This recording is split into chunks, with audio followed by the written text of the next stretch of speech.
Hello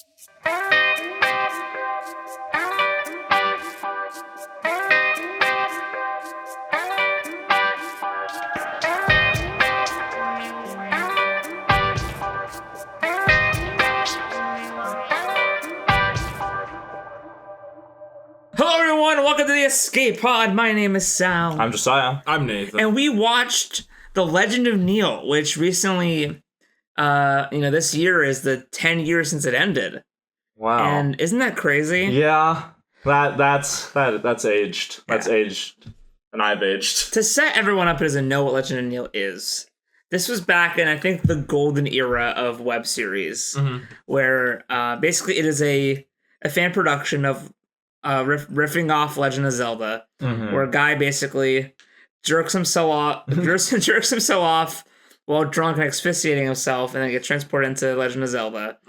And then you think, oh, that's a silly little show, and it turns into the most gripping drama that I've ever seen. That is amazing and hilarious and so full of character. Yeah, anytime you have these fan productions that get more ambitious to the point where it goes from a fan comedy to this very actual good thematic take on the themes of the source material is always very fascinating. Yeah. Legend of Neil does that very well. And it was really interesting. So I decided randomly to go through the Legend of Zelda timeline and watch basically machinimas of all the games because I don't actually want to play them myself. It was very surprising to find you doing that. I was like, you don't like Zelda, Nathan. I knew it would happen at some point, but I purposely just didn't suggest it ever. I was like, no, he will come to it in his own time. But I know the bug is there. But so my guide to the timeline of Zelda is the Polygon video. It's a very good video. It's a very good video. Yeah, it's a very good video. But he brought up Captain N, the animated show about a guy who gets sucked into the video game world of Nintendo and has some Zelda shit happen. So when you were talking about Legend of Neil, my mind assumed it was that. And so I asked, I was like, oh, the one about the guy that gets sucked into the game? Yeah. I'm like, oh, yeah. And I'm like, oh, okay. And then after... Little did you know. After I agreed to that, I was like, oh, no, wait, that's not... You were on point. The Legend of Captain N. And the only reason we were able to watch Legend of Neil in we just finished it. We just watched all 3 seasons. Oh, boy, yeah. Is because I own the DVD, and I'm very proud of that. That's a very valuable The official thing. DVD. That's a very valuable They probably don't make that anymore. I think they have a limited amount of Blu-rays recently. Yeah. But yeah, no. Probably for the 10th anniversary. Probably, yeah. But I have the DVD, and it feels fucking good. Hey, it looks great. It looks fucking great. But it's also great sometimes how shitty the opening looks. So whenever they cut back to it, it's oh, that's really good. I think the funniest bits were we would see season 1, it looks pretty good. Yeah. And then you're watching season 3, and they would cut back to season 1, but their captured season 1 footage then was so bad, but now they've... Yes. Yeah, it's really interesting. So it's a very funny thing. It's like in Trial of Leaves when the aspect ratios were shifting. And later on, it's using the same footage. It's I know how to actually upscale this. that was the most frustrating thing at the time, and then it was if we had just known what we were doing, it would have been okay. It's all right. But the Legend of Neil is very interesting because it was around that time of the Guild, there will be Brawl, and a bunch of the web stuff. That's when, because I remember, Dr. Horrible came about because of the Writers Guild strike. And that was in 2008. Yeah. And then that was around when all of these shows kind of happened or started happening. But also from people who, not just people who actually worked in Hollywood, because Legend of Neil, and, there's lots of people on the internet, oh, hey, we have YouTube. We have whatever the competitor was that hosted... RVB. It was some different. It was it was a .tv. Yeah. And then YouTube eventually bought it out, and it depressed me to no end. When did off topic Daily Motion? I feel that's been around since the internet existed, but I know it hasn't. I know it's more recent, but just the quality of that site is just that archive that never had any organization. Well, it's because it was mostly weird almost BBC News clips, and then I think they accidentally made it public, you can make your own accounts, and that's when it became weird, Yeah. nonsensical garbage. That's such an... I want a documentary just on that. Yeah. Speaking of web series that should get made... Because if you dive deep enough into the whole of Dailymotion, you can find almost anything. But there are risks. But you can search for something and have things pulled up that have none of the words you typed. Yeah. And, even if you find a person's channel, you cannot just see all their videos. It's like having a library of every book that has ever existed, but there's no Dewey Decimal System. Oh. So it's all scrambled. So it's like, the book you want is here. Oh, Christ. But you must search for it. Yeah. So. But anyway, Legend of Neil. Yeah, Legend of Neil was kind of a revelation. Because I remember trying to watch, I think 2 episodes. I think I got to the fairy sex bit, and my young mind was like, I hate these kind of super bad, really... not super bad's one of the better ones, but these really bad stoner comedy kind of vulgar humor. I don't really like this, and so I think I turned it off and said I wanted a more straight edge, kind of tribute to it. And then coming to it now, I'm like, this is actually extremely clever and wonderful. The final fight between Link and Ganon, I have not laughed that hard while consuming media in a long time. It's I forgot because I watched this probably 8 years ago. So I found it, I think, right as it was ending.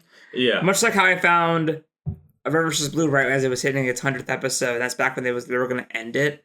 I also found that around the same similar time. I'll never let you escape. Oh God. But I remember from Legend of Neil was, they do the Asian joke. Oh, that was so in the good. fight scene. I forgot everything else, and I don't know how that happened. I guess it's years of degradation in my mind for depression, but it was fucking hilarious. I was so worried because I'm a big fan of it, but I haven't watched it in years, and I was meant to. Yeah. And I was like, I broached it to YouTube, but in my mind, I was like, I really hope the comedy still holds up because I'm so scared it's just cringe, early internet comedy, and I'm like, I hope it's actually funny still. I would feel so bad if I hype this up to you guys for years now. Because I've always been like, hey, we should watch Resident Evil. And it's like, oh yeah, we will. And we just never did. Yeah. And I was like, because in the back of my mind, I was always like, I don't feel like I'm going to like this. But it was fucking great. It was hilarious. It was compelling. The characters were actually good.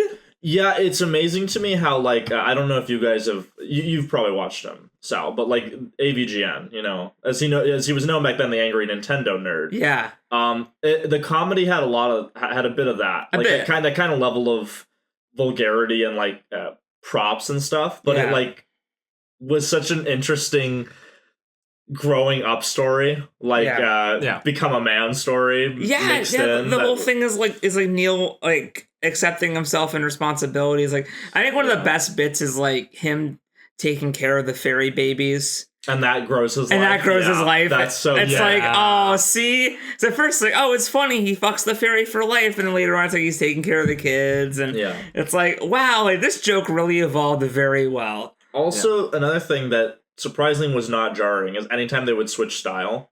They have an episode that's a musical, they have an episode that's half The Office. Yeah. And it's that shouldn't work, but by God, it feels so natural. Somehow it works perfectly. It's just this is what's happening now. I'm into it. And it's just there's no why? It's just this just is funny, and this just makes sense. Okay, so Nathan, since you and I hadn't watched it, when was the moment when you were okay, I know I'm really gonna like this? I like where this is going. Because I know what part it was for me when I was sold. I'd say probably oh man, I don't. I'd say the earliest spike up for me was when he faces his first enemy and just yes yeah the Octorok yeah I was pretty sold at that point.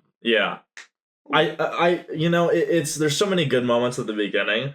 I think the moment where I was sold was the beginning of season 2 when it was just suddenly oh yeah, so we're gonna show you the flashback in the context, and here's his brother, and he's the manager, and I'm wow, this is next level shit. Yeah, and that joke of oh hey, it's you're a gas station attendant. Oh, by the way, you're fired. Oh, you're fired by your manager, who's by the way the brother also is fucking your girlfriend. Yeah. Also, you're evicted, and it's that's such a good series of unfortunate events. It's everything bad just happened to you, and so it's what? Because you're watching this first season, you're okay, but why did he get drunk and jack off to the fairy in Zelda while asphyxiating himself, and it's like, oh, because he was trying to kill himself, basically. What wasn't the dragon, the Aquamentus, that he bonds with? That's season 1, right? That's season 1, I think that's when I was like, okay, this is literally like, shut up, man! Shut up! Like it's not your fault, man. It's that not was your fault. such natural like comedy of just like, here's this big puppet dragon guy and they're bonding and he's not killing us. Like that's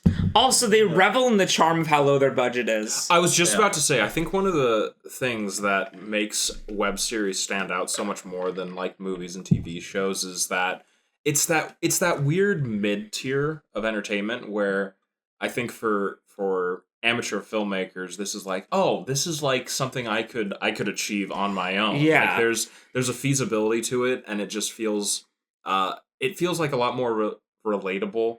And I think Legend of Neil is one of the great ones that is able to lean into that low budget and go, why does this look shitty? Because we have no budget. And it's funnier if it's shitty. Like in season 1, like the old man picks up the fog machine and is blowing it around. Yeah, it's so good. And like clearly, like it's like whenever Neil lifts up his hand to put a thing away, someone's grabbing it off camera. Yeah, and so, like the rocks on the walls, it's clear someone behind it picking it up and moving and shimmying over and dropping. It's like they really are like, this is low budget. Let's have fun with the fact that it's low budget, not pretend what this is. Like with the stunt guy at the end, where it's an Asian stunt man, and it's like, let's lean into that joke. Let's have it like hang on him for a bit too long. Let's have the characters address it. Like he would start the line and then it would cut closer to the actual actor. And it's like, that's brilliant. That's really funny. Yeah, I mean, you mentioned the whole him holding up the fog machine, and it was so funny to me how, like, in the whole first episode, I was like, they're really focusing, like, on this fog joke. And that turns out to be, like, the whole point of the story. It's the whole point! And I'm like, wow, that's very intelligent. And that's another good point. It's really good joke telling because every joke that is told is built upon. Mm-hmm. Like, the first season sets up most of the jokes. Yes, and then from there, they build it and make it funnier and funnier and funnier. Yeah. Like, at first, you're like, oh, Ganon slapping Wizrobe is funny. Then at the end, it's like, Ganon hits you, doesn't he? And it's like, oh, God. And it's like, oh, it has a moment where the joke is like not funny for a second, but is. Yeah. And like actually has some like gravitas to it, where you're like, oh, this is actually his whole character arc. Well, see, I'm of the opinion that 9 out of 10 times during a comedy, something serious has to happen. Yeah. There has to be a point where the joke is not funny. Yeah, like because if the whole time it's funny, and there's no like stake or there's no like part where the joke is not funny for a moment, it doesn't work. That's why like there's some films that are funny, but like they're not like hilarious. Yeah. And like I feel like a movie, I'm easy target. Throw Ragnarok. Yeah. I mean, like, where it's like, oh, you're just saying jokes and jokes and jokes. There's no point why that joke is like. They have all these potential ideas that could lead to death, and they just refuse to look into them. Yeah, no, because like the Ragnarok is like, it sucks because at first I was laughing my ass off when I watched that movie. Oh, I know you were, and at first I was like, okay, it might just take a little. And bit longer. But there's never that moment where like it becomes like that, like the does Ganon hit you? Or the oh, I'm pregnant now and like you're a bad father and like I'm leaving you and like you have nothing, and it's like there's no moment where the joke like has that depth twist. Yeah. That Legend of Neil nails fucking perfectly, where it's like everything's funny. Everything's great. And there's so many like and they really lean into like references very well, because there's like there are jokes that they make that are references to things that even if you don't know what the reference is, it's still fucking funny. Yes. Yeah. Like, the Matrix bit is still funny, even if you don't know that it's perfectly copying every move of the Matrix. You could just assume it's making fun of kung fu movies in general. Yeah, because I think when I watched it when I was younger, I didn't get that it was Matrix. I watched it with you guys, and you guys said, oh, it's the Matrix. I was like, oh, fuck, they are doing the Matrix, it's literally the same move. And then when it said that, I was like, I'm like, ah, fuck, it is. Yeah. But at first, I'm like, oh, it's just a funny action scene to make fun of action movies. And like, or like references should function on 2 levels. They should work as a joke and be a good reference. And also the glory reference is fucking great, because like you can take it as, oh, that's a glory reference, that's funny, or that's so sad they fucking got memed and now like they're being thrown together even though they're like racist towards each other. It's funny both ways. It's like the joke works on two separate levels. Because it took a sec for me to get that it was a reference, because I was like,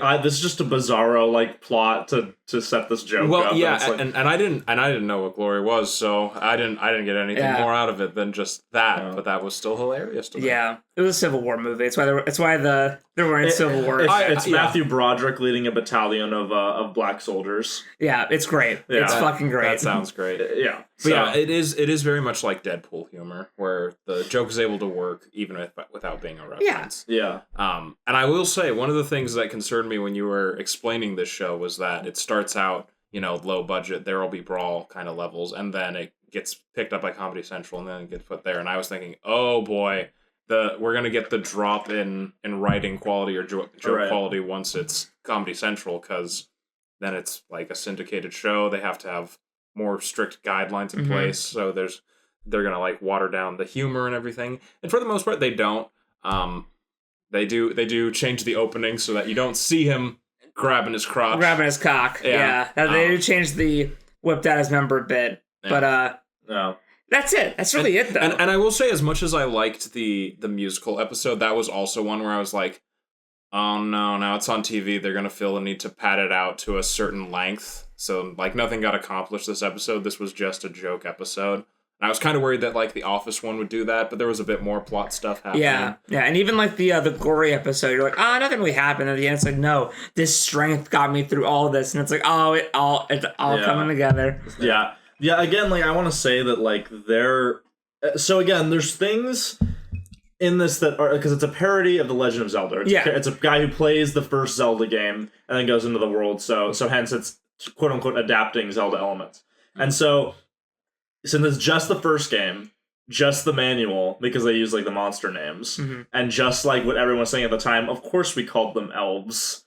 When just the first game was out, because we didn't know what to call them, they were just people. So like they do stuff like that, where like for ease of like the new audience member, they just call them elves.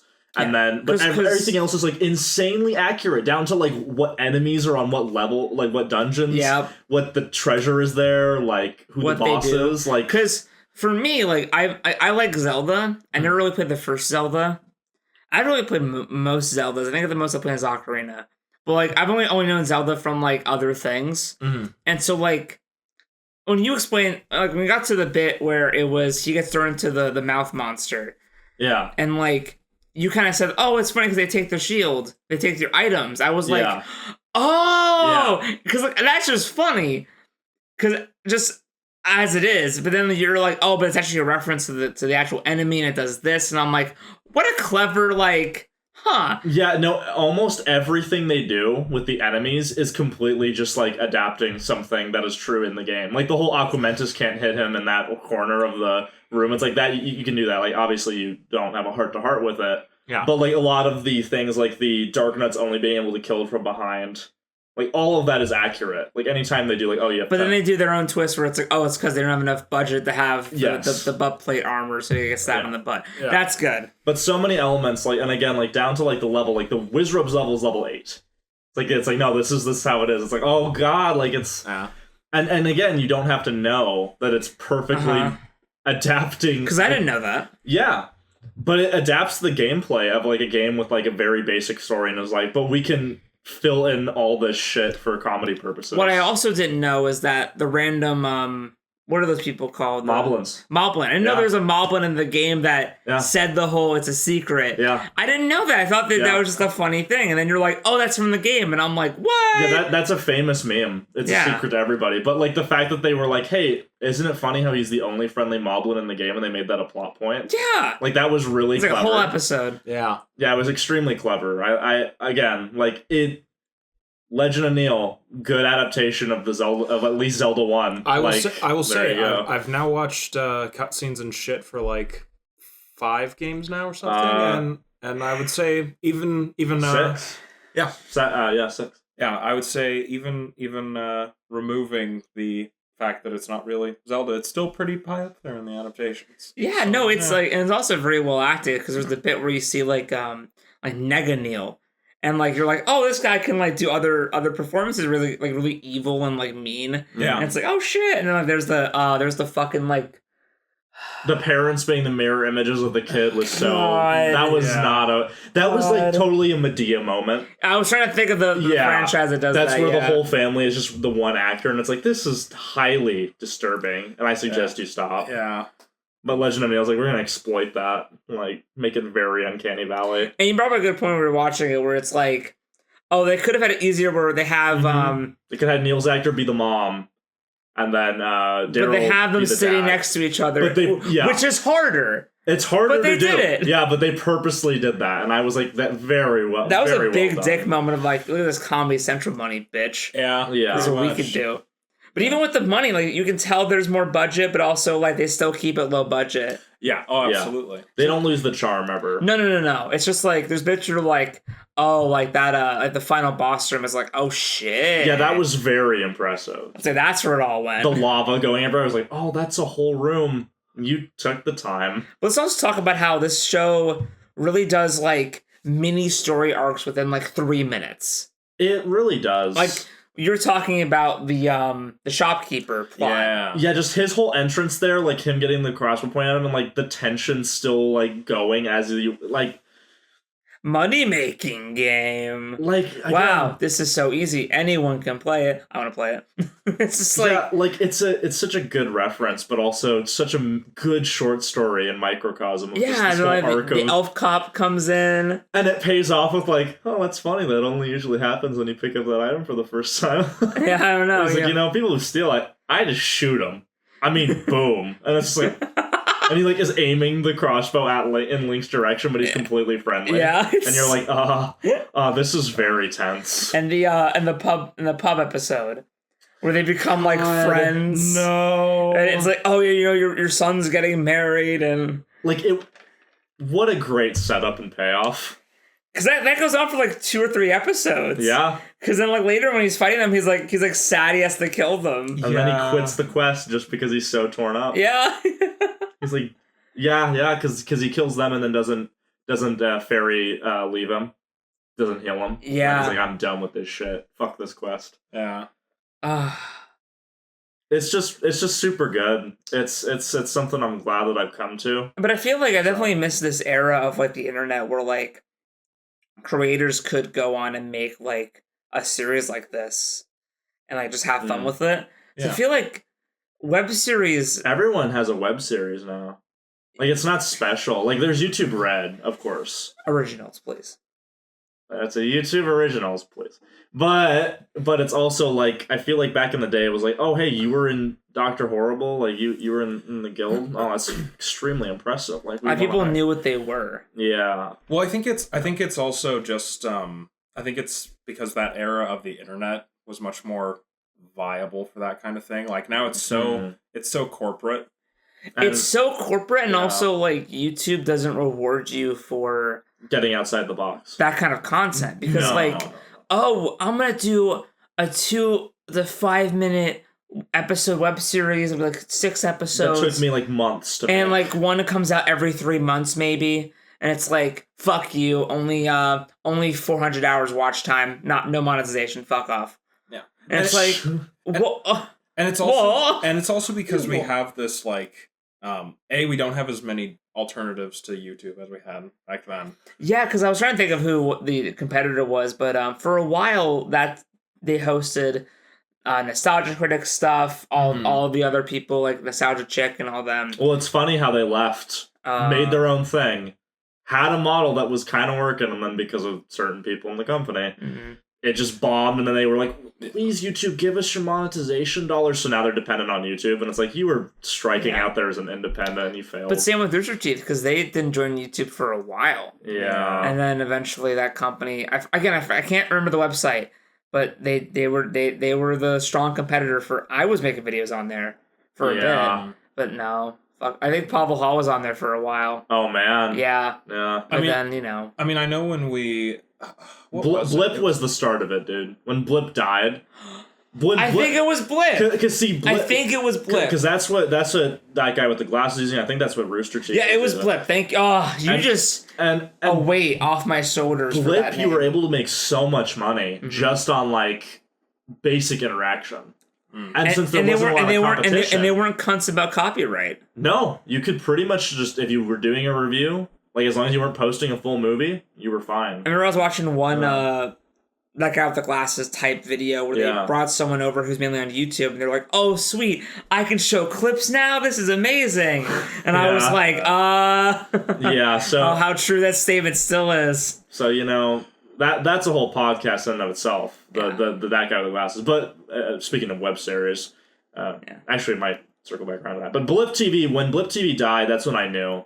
In my heart, that's when it started. Like all the other competition was just. And Vimeo's never been much of a competitor because it's not the same, and it's like a portfolio. Yeah. Vimeo's for portfolios. Well, I remember when we were. I think it was when we were first setting up the Escape Pod channel. Yeah. When we were like, well, if we need an alternative, there's like this VidMe place. That place died so fucking hard. That died Yeah. immediately. That was like if it's because they knew it was like really well set up and that it could be competition. Like buying you right now. Yeah. It's like if AEW was shitty and they just got immediately absorbed. That's a wrestling reference. YouTube needs an AEW. Yeah, that's what I've been thinking for years now. Well, because like you can't argue for your rights if they're the only thing in town. That's like going into the only restaurant in town saying like, "You will serve me," and it's like, "No, we won't." Yeah, it's like the community isn't gonna jump ship to Daily Motion. No. I mean, for years it's been like, "Oh man, if like PewDiePie and Markiplier and all of them jump ship, that'd be something." Sure, why would they? Why would they? They're comfortable. They're doing great. If you're making a bunch of money and growing exponentially and then you're just comfortable, why would you change? Remember hashtag where's the fair use? I do. Our channel has a video about it. That's great, especially because of what happened with again, that guy with the glasses. It always comes back. But I mean, I feel like web series are like they kind of died. Yeah. Because again, now it's more about like long form content. Well, and again, because now it's not web series. Now it's like if you look like Geek and Sundry, who made the Guild, doesn't do web shows anymore. They did it for a while. They were holding on, but now it's all like, here's a 5-hour D&D podcast, episode 47. Team 4-Star now, where it's like, hey, we're not making money doing parodies that may get claimed. We got to do other stuff. It's like, well, but that's what you made your name on. So it's so sad. I unsubscribed just a month or two ago, and it felt really good. We can talk about that for a little bit if you want, but the pain might be too near. But I think the main problem is simply the market is different, and also the way you get paid. Because like again, around the time when the Legend of Neil the Guild, there'll be people like lots of small content. Yeah. Now it's like I need something on in the background so I can watch like 3 other contents at once. Yeah. And hence why the Escape Pod as you're watching is. I mean, you're probably not. You're probably like in your car, on the bus, walking. Like you're not sitting here watching the fucking screen. Yeah, for those of you that are just listening, and if you feel a need to prove something to yourself, don't look at the screen. It's just a drawing of us sitting at a table. With we stopped doing something. Well, there's probably some nice Legend of Neil art behind us from the box of the DVD. That's there might be. It's very nice art. Drew Struzan painting.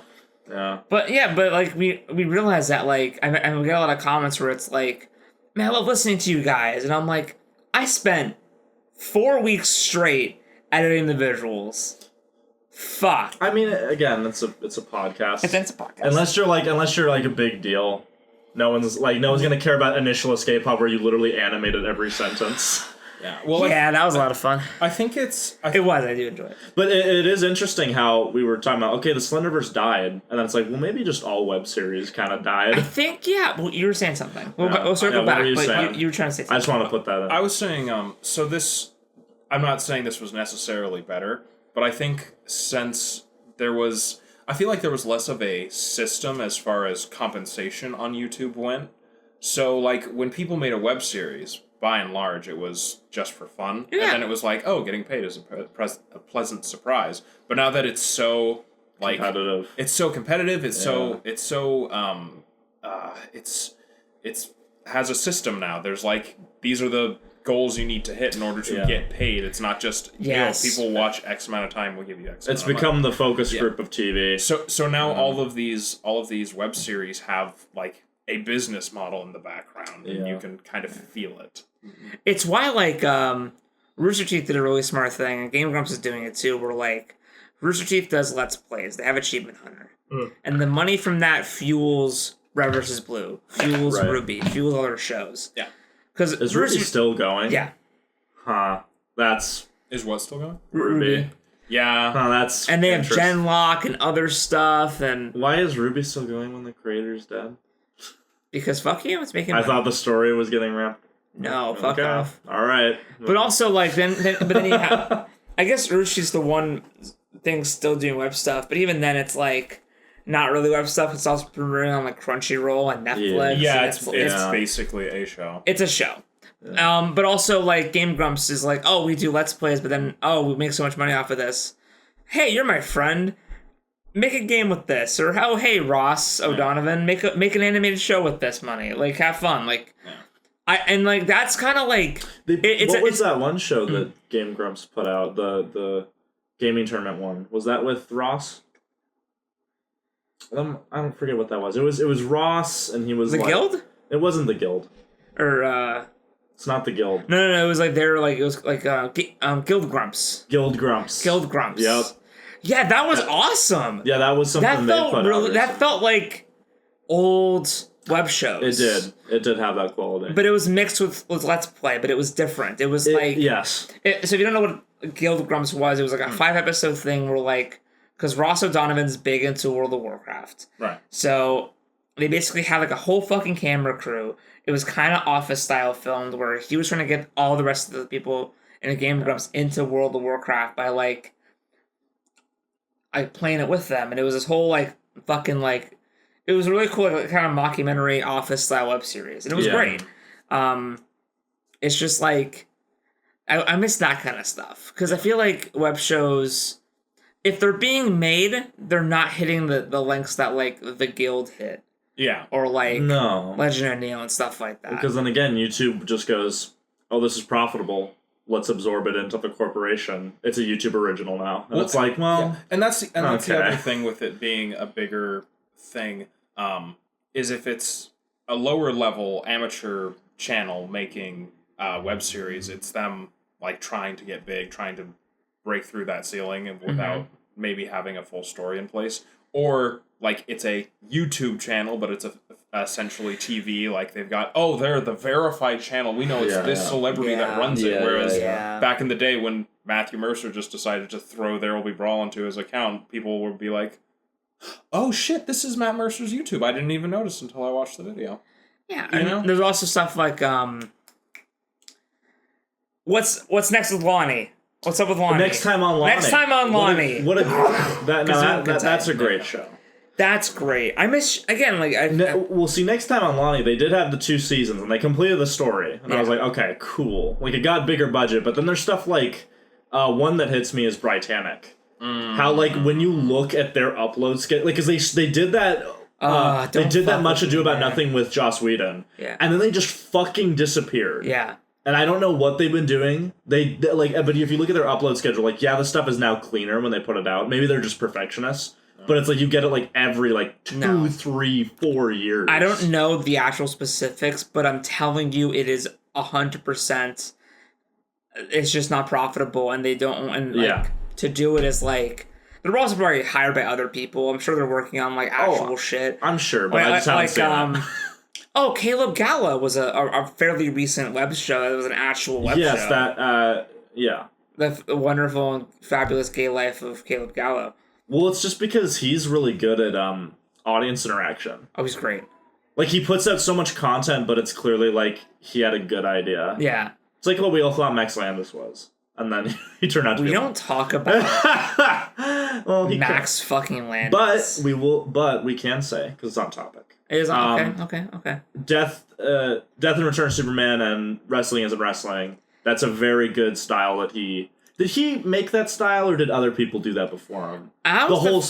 Narrating while other people lip sync. That was the first I've seen of it. Oh, no, Drunk History. It did come out before him, didn't it? Yeah, that's a Drunk History thing. Yeah. No, but it's them drunk saying it's not someone else. Oh, no, I know. Yeah. But it's the same idea. It's the same feel. It's the same feel of it. But those are also some good web series. Then again, those got millions of views. Yeah. But also, a kind of a pattern is that a lot of the ones that we're mentioning, except for Rooster Teeth, I'd say, have like some Hollywood Yeah. Like Caleb Gallo does. Caleb Gallo, because he lives in LA and he's in actual all over things. Like he's in Will of Grace now. Yeah. And like Legend of Neil and the Guild has Felicia Day, who does actual things. You know, actual things. Not as much anymore. Not anymore. Well, now she did. She doesn't need to now, but I'm talking like 10 years ago. Yeah. Back when she was like on Buffy and Supernatural and shit. And she like, was, yeah. She was a big deal. And it's kind of like how oh god damn it. Yes. Nathan Fillion. It's like how Nathan Fillion's really not that big anymore. He's big depending on who you talk to. I mean, if you like Castle, then all the women who watch. Huh? The Rookie. The Rookie. Moms love Nathan Fillion. His ongoing his ongoing crime comedy where he's Nathan Fillion's an actor where I'm like, you know your niche. Why the fuck are you not doing it? Like, why? Like, I think he resents doing that role still. No, like he spent like what 7 years doing Castle. Come the fuck on. Why'd you do that? Yeah, but Castle was his play for legitimacy. I'm not just that guy who does funny YouTube things. But then he'll make constant references to other stuff in Castle. I know. He references Firefly all the time. Yeah. I think he never got over it. And it was like a Buffy episode, and he was a bad guy in Buffy, and no. It's like Nathan Fillion, like, what did you do? Like, what? You clearly had a thing you could have pursued hard, and it felt like you just didn't. All this connected from Felicia Day to Nathan Fillion. Dr. Horrible, I think, was kind of the start of my investment in online storytelling. Yeah, I agree. Yeah, where like that was, I think it was that, and then later that year, Marble Hornets, and then a few other, and then AVGN to an extent. Yeah, where like I actually followed things online because it got easier and easier to do. Yeah, Marble Hornets, and then of course the Slender versus the Whole is definitely like that. Like that. Like we're people who want to make a thing. Yeah, we're going to make a thing. Which is funny because I never watched it all the way through. But Lonely Girl, have you heard of Lonely Girl? I have heard of her. No. Yeah, it was like the biggest web series ever. Like right at the start of YouTube. Oh, okay. Like it was that first ARG. Like, oh, is this like real? Is she actually being like stalked by like some cult or? And then it became like this huge fucking franchise that died. But yeah, but like if that started now, no one would give a fuck. No, well, I mean, it's not that good. I mean, no offense to them. Like it's the first, whatever. But even if it was better, yeah, it's still like because everyone's done it. Yeah, everyone's done their own. But also because it's version. Like 2-minute video.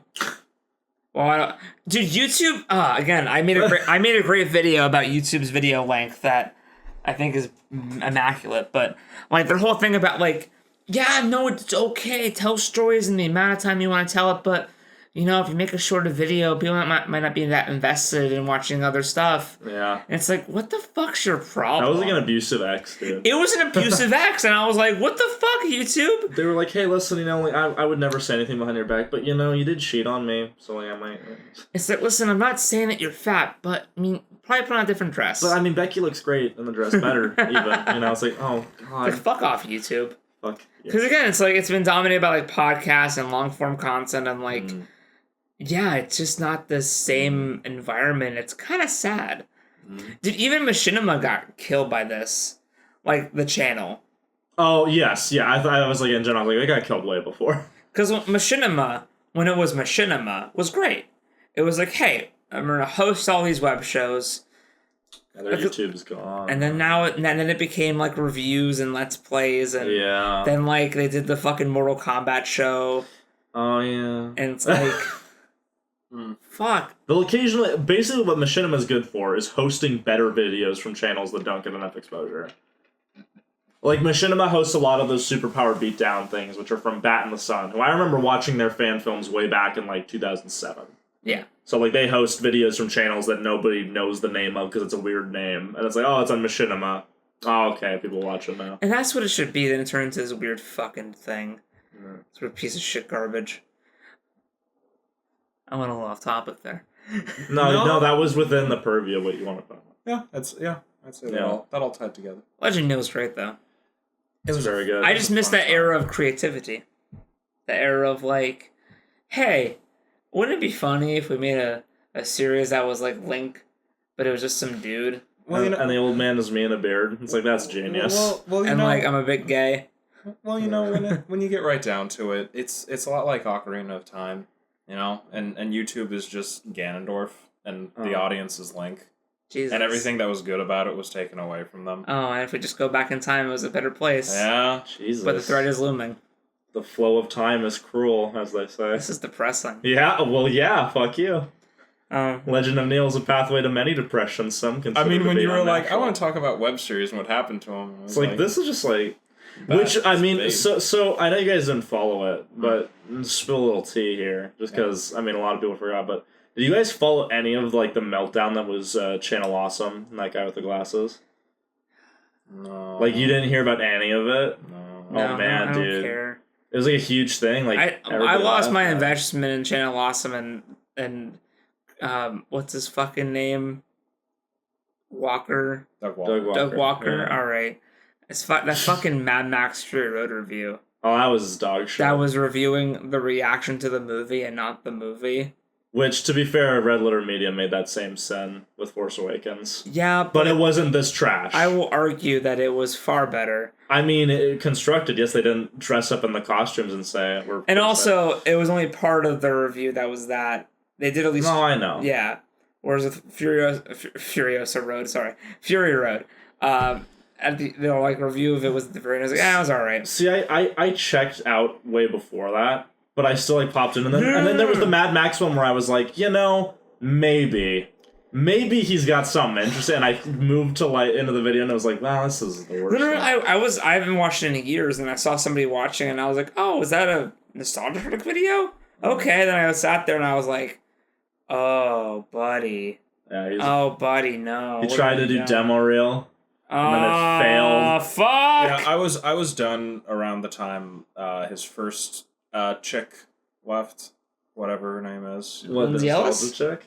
Lindsay Ellis? No. The chick who did the skits with him. Oh, so when he switched from Rachel to Tamara. Yeah, that was when I was like, I mean, yeah. I don't like this chick.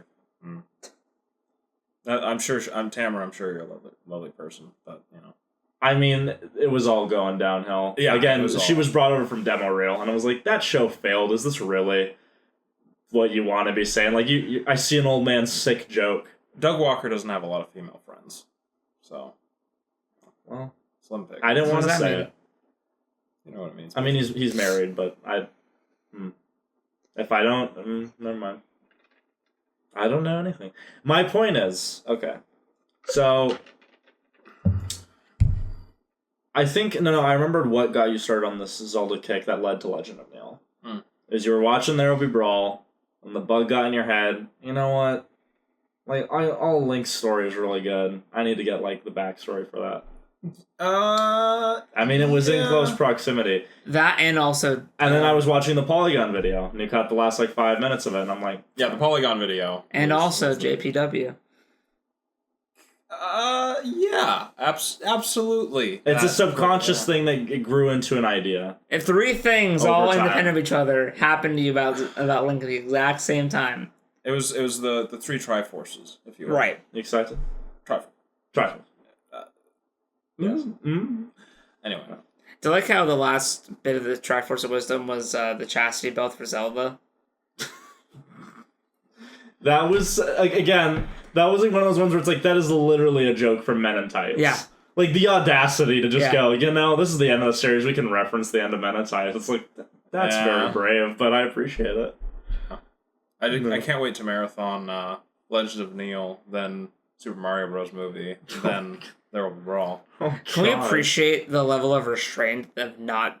Because the end of Legend of Neil was setting up a Mario series, and they just fucking don't. They could have done it, and wowie. I mean, it could have been good. It could have been good. No. That's the Schrodinger's cat. But it would be the same thing. It'd be the exact same joke. It's the same thing of, Bowser is the Dark Lord, he has to beat it. I mean, I know the game stories are similar, but it would be like, hey, listen, the only difference is his brother's with him now, instead of the old man. It'd be instead of the old man, it's the brother. Oh, okay. See, I think the only way that it would have worked was if there was literally no plot, and it was pretty much just Britannic, but with that setting and those characters. Yeah, they do very one-off things. Super one-off. I think could have you could have worked it. Maybe at the 15th anniversary. But thank God they just decided, you know what? No, we did a good job. story's over, and that's what's kind of beautiful too, is that they didn't like prolong it for like 8 seasons. Oh at the no, Guild. they didn't. Thank God. Thank God. It was such a good ending. Like we watched it in 2.5 hours. It's like a movie. It was great. That's a good length for a web It's a fucking great movie. It's important to know when to end things. Like Red versus Blue should have ended a long time ago. Dude, Ruby season 10 is like the perfect ending. It's my ending. Is that when Church fucking dies finally completely? Kind of. I mean, they bring him back. Oh, yeah. I think mine is the soft ending for season 13. I didn't get that far. Oh, yeah. I think I went to season 11. I watched and I'm like, this is clearly different writers. Yeah. And then I think early 12, I was like, I can't do it. Well, see, that's the thing is like this whole thing. Like, there's certain things, as you know, that annoy me. Like it's the journey, not the destination, is one. Yeah. And the other is death of the author. Like, the author's intent doesn't matter at all. And I'm like, it's context. Context always matters. It's important. But how interesting is that? Like, we find ourselves, like, as fans, like, going, okay, like, headcanon, I just don't want you to exist. Yeah. And like, sometimes it is a switch of creative staff, but sometimes it's also, like, it's gone too far. Yeah, whatever's in Blue, clearly, like, season 10 is the last one that Bernie writes. Yeah. And very clearly it is the end of, like, this whole, like, big arc. And there's a lot of resolution, and I'm like, yeah.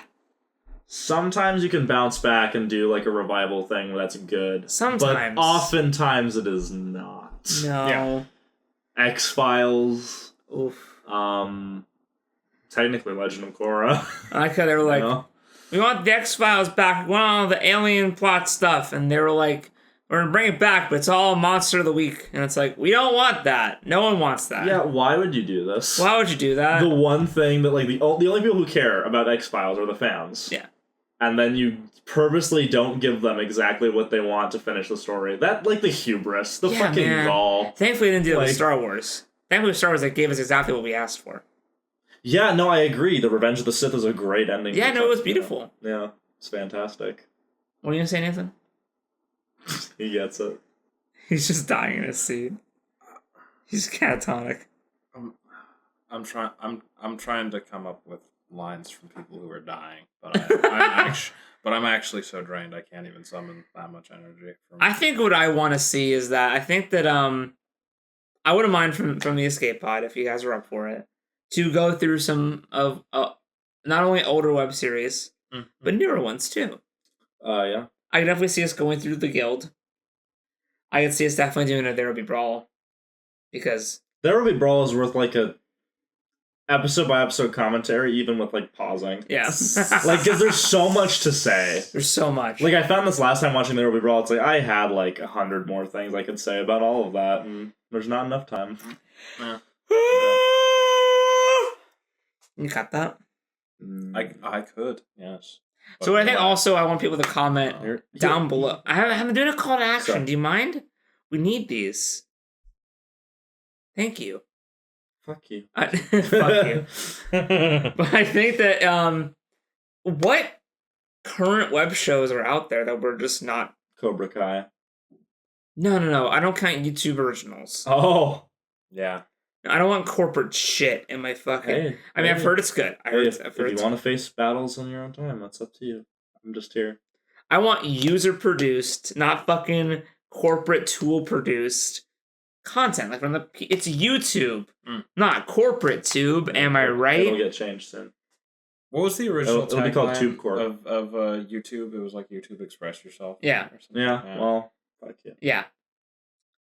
But now it's just like, dude, I went to go, like, I think I was on a computer that I wasn't signed into, and I opened up YouTube, I hit the search bar, and all the auto things I wanted me to hit was like Jimmy Fallon. Yeah, like it's purposely pushed, and I'm like, wow, fuck off. You know what's depressing? It's the moment when I remember back in the day, whenever a YouTube update would come out, it would always be like, okay, like, and then they would often fuck it up. Yes. But occasionally, they would fix things, and they would actually streamline it, and then there's these landmark versions of the site that are in my collective unconscious, but they are, like, really good, like, that, no change is necessary. Yeah.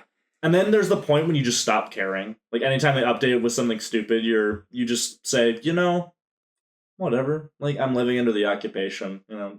They carpet bombed my family, you know, like at this point, you can't take, like, oh, you blew up my refrigerator, I was gonna starve to death in a few days anyway. Like, good job, man. Like, it's you know, I don't give a shit about you. It's great. It's like, you know, when you get right down to it, YouTube is like the shittiest free-to-play game you could ever play. Where it's like, imagine the playground bully is just Lord of all things. Jesus Christ. You know? And you can leave the playground wherever you want, whenever you want, but if you decide to go, you have to do everything exactly his way.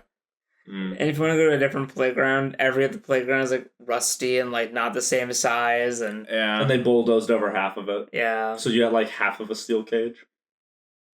Yeah. The monkey bars all have are like broken glass. Oh, it's Jesus. Terrible. Yeah. But like some of them are still on, so you can grab one and then breaks and you fall. Yeah. Yeah. Yeah. It's just like that. And then there's one that looks really good, but all the fucking art kids are there, and they just like sneer at you when you walk by, and you're like, never mind. Yeah. And they ask you to pay to come in. You gotta use the monkey bars? $12 a month, please.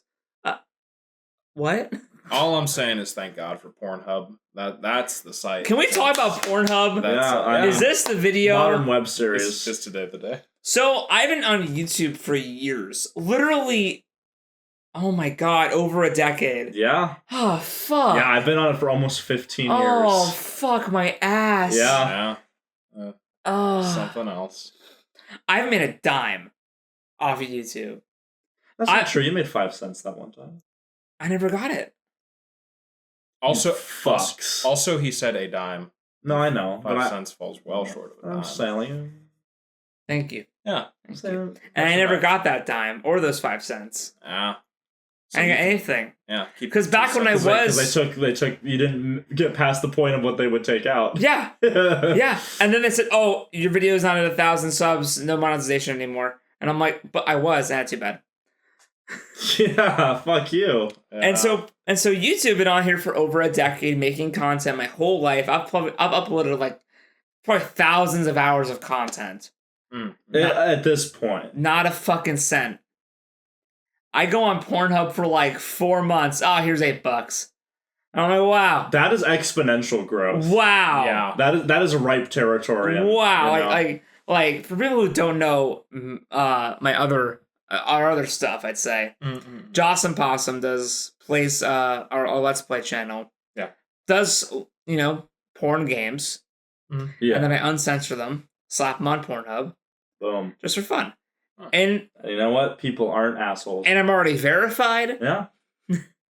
You are a content creator. I'm a Pornhub recognize. You just know that Pornhub has people who actually like screen the channels to verify them, and YouTube doesn't. Yeah. Yeah. And they're like, oh, hey, here's money. Hey, you're making money off your stuff. Good for you. Here you go. Here's some money. And I'm like, wow. Thanks, Pornhub, for caring about me. You need the hat. I bet when you're uploading on Pornhub, it doesn't constantly remind you that you have to express whether there are children in your videos. Oh, Jesus. Fucking YouTube. Dude, I'm wondering why that's why certain things are being blocked on Facebook. Because like there's been people sharing funny videos with children. And they're like, my video got blocked for something. I'm like, maybe that's it. So maybe that's it. Here's what happened with the whole with the COPA thing. If you don't know, basically, YouTube was supposed to comply with COPA years ago, and because they have to, but YouTube was still like putting ads for adult stuff on kid videos and hoping no one would notice, and then they did, and then they noticed, and so YouTube to be actually in line finally basically went to the creators like, oh, you guys aren't doing you guys need to mark that your videos are for kids or not. And that's why you can't comment on kids' videos anymore. Yeah. Wowie. Because YouTube wasn't following the guidelines, now we all have to suffer. Well, of course, because they're cocks. But it's really funny that, like, they'll remind you every 10 seconds, does this video have kids in it? Are you complying with COPA? And it's like, I marked that my channel has no videos now or ever for kids. Why are you constantly asking me? Because then they don't get sued. I play nudie games. It's not for kids. Yeah. Sorry. We say fuck. Not for kids. It's true. Like, there's a part of me that's like, I wish I could share my content with the younger generation, and I'm like, fuck it, they'll find it if they want. They'll find it. No. Like, I'm not gonna censor myself now. No. I hate this whole protect the kids thing, by the way. I know I can only speak for myself. I was a smarter than average kid. Yeah. I found things and dealt with things in my own way. And you know what? That's empowering. Like, I watched Legend of Neil 10 years ago when I was like, in my teens, and it was fucking great. Yeah, get traumatized. I found Red vs. Blue. What's character? I found Red vs. Blue in my very, very early teens and loved it. Thought it was hilarious. Still do. Yeah. Like fuck you. I watched AVGN, and he swore and did diarrhea jokes. I watched South Park, and people are like, South Park is great. It still is. It's still fucking funny as shit. No, but now they're getting mocked for attacking everyone and not taking a side, and it's like, fuck you. Fuck off. You are the people they're criticizing. Fuck off. Like, I remember being, 11 or 12 and, being able to sneak a peek at an R-rated movie. Yeah. And, watching Terminator for the first time. Yeah. I was like, oh, man, it's an R-rated movie, and going through it and just going... Oh, it's just like any other movie. Yeah. There's a bit more violence. What's up with this? There's a bit more tits. Your kids mature at different rates. Yeah. But the whole protect the children thing. It's bullshit. I mean, as long as they're not going to get contacted or harassed by people they shouldn't be, there's not really a big... I feel like I would not be the same person I would be without the stuff I consumed as a kid. Yeah. No, it's true. And I would hate that. I found Fooly Cooley at a very, very, very young age, at the turn of the century, pretty when it came out. And that's a very sexual... I mean, that's why you're so fucked up now. Thank you. No, it is why I'm a fucking sexual deviant, but... Well, yeah, but who isn't at this point? At this point, who isn't? Listen, I make Pornhub videos, that's different. Yeah, you're verified. You're making good money. I'm verified. You're a businessman. You can now say that you're a businessman who operates on Pornhub. Yeah, fuck off. But that series, I would say is not for kids, but I'm glad I found it as a kid. No, but there's those things that are not for kids that are totally for kids. Oh, yeah. What's a good example? Not the Goonies, but what's the rated R movie that's for, Gremlins? Something like that. Gremlins is fine for kids. You got things that are, R rated, and it's sometimes this is for kids, even if it's not for kids. And it's but it's scary. It's dude, kids' films are scarier than most horror movies. Fantasia has the goddamn devil. It's fucking horrifying. He's necromancing undead spirits. It's this is a Disney movie that's rated G. Fucking what? Black Cauldron's goddamn scary as shit. You kidding me? The horned kid gets turned into a skeleton. Anastasia, you have Rasputin's head sinks into his ribcage. Yeah, and we fuck see it you. inside his body. Yeah, no, I was exposed to horrifying... There's so many more horrifying things in G and P. Have you seen the pink elephants on parade? That's scarier than most drug trips in adult movies. That's why I love such edgelord shit now. Because I'm like, oh yeah, I saw such heavy metal imagery in my youth. Yeah, that Rasputin thing, that's a heavy metal music video cover. Oh, fuck yeah. Right there. Yeah, Return to Jafar, he's talking about torturing him slowly because death, you can't kill him. It's just... You need that. You need that You do. trauma to build your character, Yeah. That's a good thing. I mean, look at Darby Allin. Look at Darby Allin. Darby Allin watched The Black Cauldron 30 times a day. Like me, probably watched Billy and Mandy. Billy and Mandy does fuck you up. It fucks you up in a good way. I think it changed my brain chemistry. Yeah. To be honest. For the better, honestly. I was able to put up with surreality a lot better. Yeah. I got used to it a lot quicker. So, there are those formative things. Yeah. We went. These have been some interesting tangents. Even if it doesn't be called The Legend of Neil Review, and then we divulge. Hey, that was your idea. I think if the Legend of Neil creators saw this, they'd be like, I completely get it. No, this is a love letter to our series. Yeah. Also, if you're making stuff, I want to know what it is. Are you still making stuff? Are you still making stuff? Submit. What? Wait, what? Sandeep, are you still doing things? I don't think yet. But we'll check. Hey. It's like how Matt Mercer did 2 web series, and I'm glad you did something after There Will Be Brawl. Yeah. They're only 3 episodes each, but you did them. What else did he do besides There Will Be Brawl? So, I was telling Nathan earlier, he did School of Thrones, which is a 3-episode, never got a season 2, of the Game of Thrones characters at a high school, and it's prom's coming up. Interesting. It's better than it sounds. It's probably better than the 8th season of Game of Thrones. Yes, by magnitude stupid. It's better than the 8th season of Game of Thrones. And then he did Muzzled, the musical, which is like a musical about princesses that get to sing and the villains and like basically goth kids don't get to sing and they get muzzled so they can't sing because that's power. And this one breaks her limiter and can sing and she gets her revenge. It's pretty good. Yeah. It's pretty good. Of course, none of them hold my heart like There Will Be Brawl does. Because that is one of the nearest dearest things in my heart, honestly. Oh, Joker blogs. Yeah, that's the corrupted version of There Will Be Brawl. Oh no! And the worst part is we've kept rewatching it like off and on. Like there's years where we have our senses and go, we're not rewatching it, and then there's a year where it's like, I haven't seen that in a while, and it's like, what makes you think it'll be better?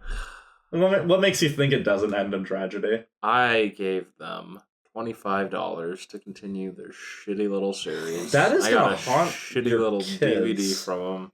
That's gonna haunt your fucking children. I own a physical reminder that series exists. Oh, and don't forget you get the bonus episode. No, I don't.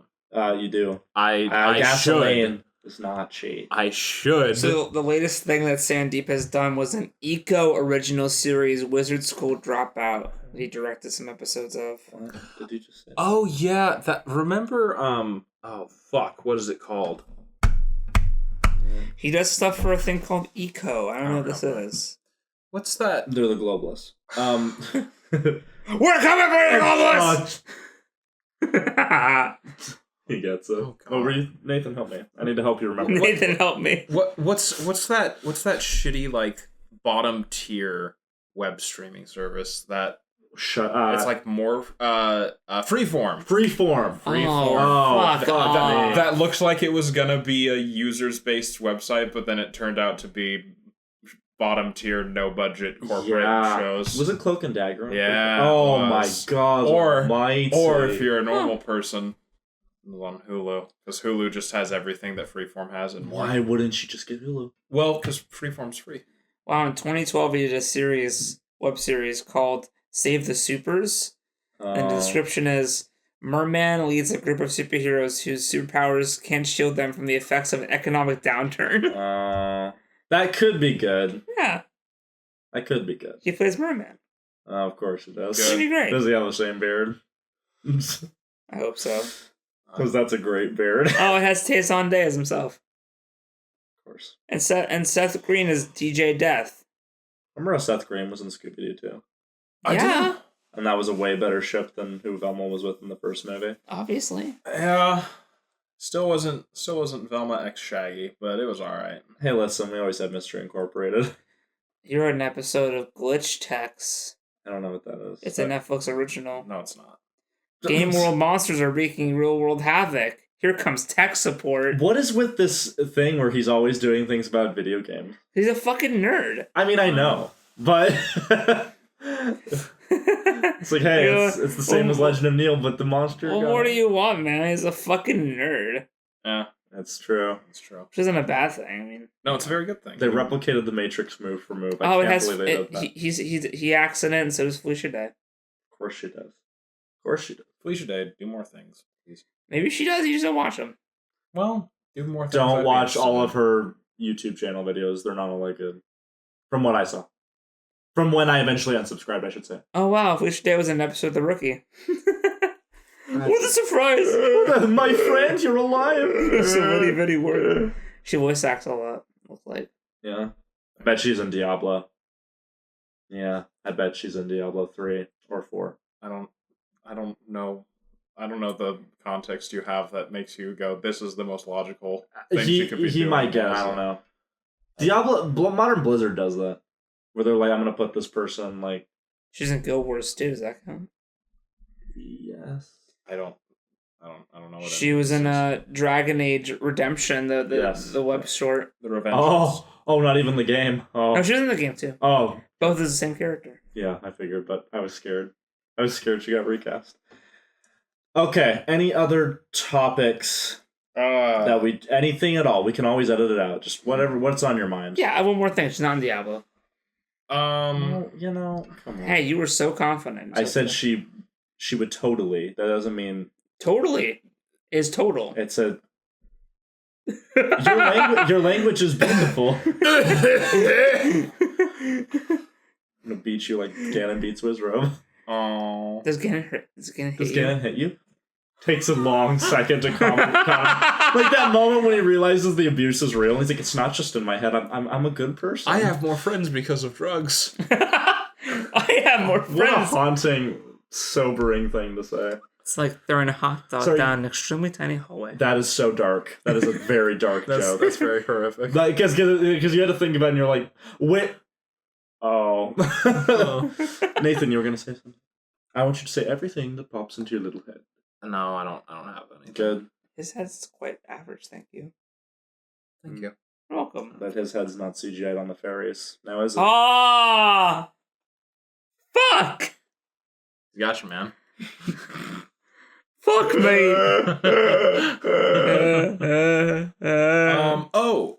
that's right. Go on. Sorry. Did we want to give any kind of little preview as to how far we are into Zelda if we do a video on that? You know what? Sure. If you want to do a video just on the story and lore of Zelda, that I know so far. well, no. Once you've done it, gone through it, like, because I know you'll go through it another time immediately, and then once you do that and you have your versions edited, well, no, hey, I like you.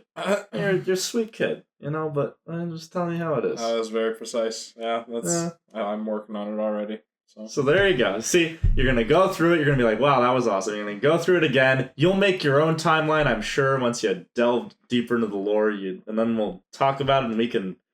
He almost called you something. Did you hear that? Yeah. No. I felt a racial slur in the back of your throat there. Yeah, Mick. I forget what the slur was in Legend of Neil. What, you welve? Yeah, you welve. You welver. You welver. What's up, my welver? Oh, you can't. He says it all the time. I'm supposed to sing in that part. No, you're not supposed to sing along. That's the answer. There's so many good jokes. Yeah. In Legend of Neil, it's hard to really just dissect each of them because they're so fucking funny. Yeah. The stone guys that get unturned into stone and then they fuck with each other. And then there's the horrifying moment of, oh, this is the last moment before we're frozen for 5,000 years. And it's like, yeah, I'm going to make a joke and, oh, I was going to tell you something important. Too late. No, just fucking with you. What a cursed existence. Yeah. They seem to be having fun, mostly, so I guess it's... Yeah, hopefully. Because to them, they just got unfrozen. They're like, oh, wait, this happened. Wait, did that happen? So I have a question. An answer. Go on. So... For who? Are they... Yes. So they said they froze for 5,000 years, and then they're going to do it again. So if no one touches them at all for 5,000 years, is it just... Are they free? And then every time someone touches them, they're free. They were just saying it was 5,000 since they were touched, and they were saying, well, it's probably another 5,000. Oh, they were just being facetious. Yeah. Okay. They were being facetious. All right. I mean, it's who they are. You know.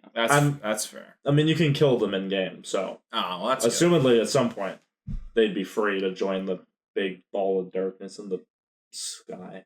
That's good. The Okay. bad heaven, whatever that's called.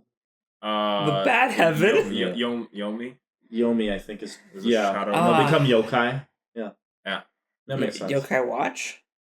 No. Yokai Academy from Rosario plus Vampire? No. Well, you like that series, so I'll say yes, Thank because you. I don't want to Okay. insult that series. I'll say no, because I don't know what it is.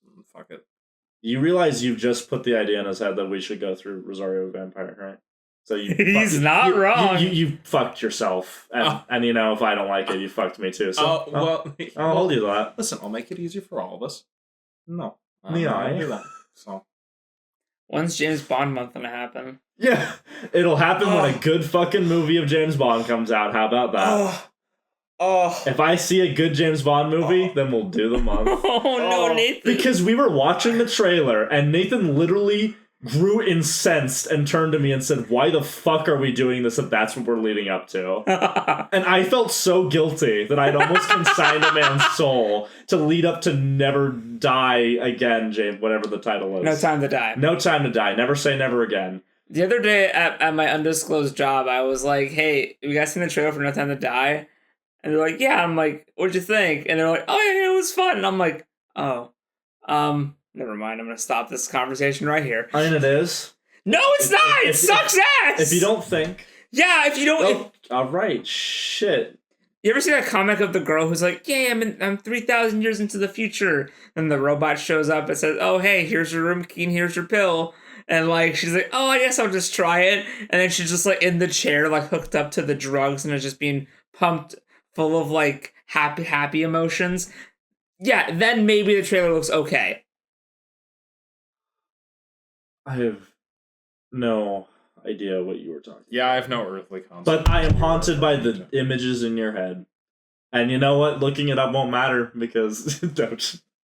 No Time to Die is not a good thing to lead up to. Especially because I know when I was doing the math, listen, people, with our current situation going on in the economy, people should understand this mindset. I tried to find what is going to be like, what are the damages? Like, what's the potential coverage I need insurance-wise if, like, this goes south and Nathan, like, what is, like, the most he could dislike?